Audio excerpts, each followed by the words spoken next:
तपस्वाध्यायनिरतम् तपस्वी वाग्विदाम्बरम् नारदम् परिपप्रच्छ वाल्मीकिर्मुनिपुङ्गवम्।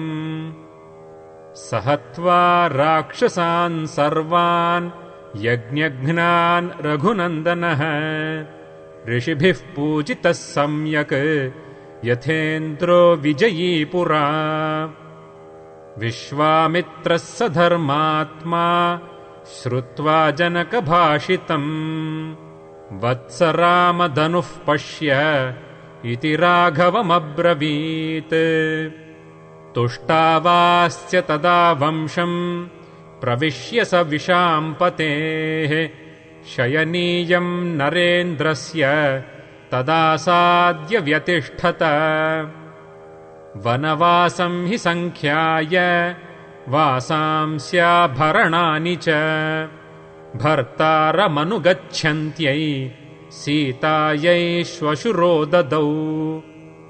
राजा सत्यम् च धर्मश्च राजा कुलवताम् कुलम् राजा माता पिता चैव राजा हितकरो नृणाम्।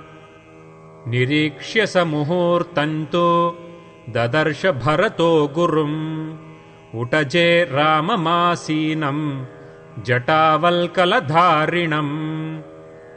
यदि बुद्धिः कृता द्रष्टुम् अगस्त्यम् तम् महामुनिम् अद्यैव गमने बुद्धिम् रोचयस्व महायशः। भरतस्यार्यपुत्रस्य श्वश्रूणाम् मम च प्रभो मृगरूपमिदम् व्यक्तम् विस्मयम् जनयिष्यति। गच्छ शीघ्रमितो राम सुग्रीवम् तम् महाबलम् वयस्यम् तम् कुरु क्षिप्रम् इतो गत्वाद्य राघव। देशकालौ प्रतीक्षस्व क्षममाणः प्रियाप्रिये सुखदुःखसहः काले सुग्रीववशगो भव।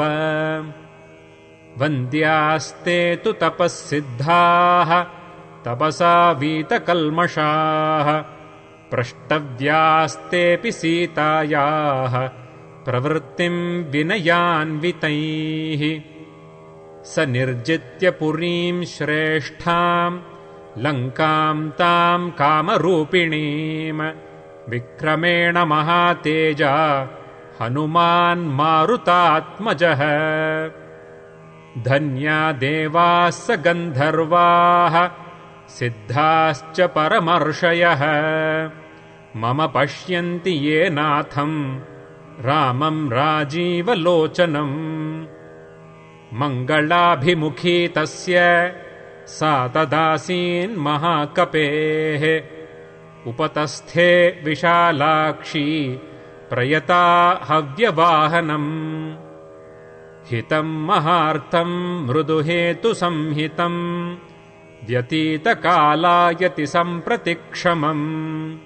निशम्य तद्वाक्यमुपस्थितज्वरः प्रसङ्गवान्नुत्तरमेतदब्रवीत्।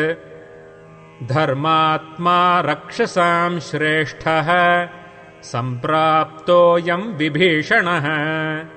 लङ्कैश्वर्यम् ध्रुवम् श्रीमान् अयम् प्राप्नोत्यकण्टकम्। यो वज्रपाताशनिसन्निपातात् न चुक्षुभेनापि चचाल राजा। स रामबाणाभिहतो भृशार्तः चचाल चापम् च मुमोच वीरः। यस्य विक्रममासाद्य राक्षसा निधनम् गताः तम् मन्ये राघवम् वीरम् नारायणमनामयम्। न ते ददृशिरे रामम् दहन्तमरिवाहिनीम् मोहिताः परमास्त्रेण गान्धर्वेण महात्मना। प्रणम्य देवताभ्यश्च ब्राह्मणेभ्यश्च मैथिली बद्धाञ्जलिपुटा चेदम् उवाचाग्निसमीपतः चलनात् पर्वतेन्द्रस्य गणादेवाश्च कम्पिताः चचाल पार्वती चापि तदाश्लिष्टा महेश्वरम् दाराः पुत्राः पुरं राष्ट्रम् भोगाच्छादनभाजनम्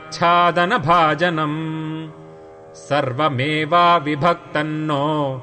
भविष्यति हरीश्वर यामेव रात्रिं शत्रुघ्नः पर्णशालां समाविशत तामेव रात्रिं सीतापि प्रसूता दारकद्वयम् इदं रामायणं कृत्स्नम् गायत्री बीजसंयुतम् त्रिसन्ध्यं यः पठेन्नित्यम् सर्वपापैः प्रमुच्यते।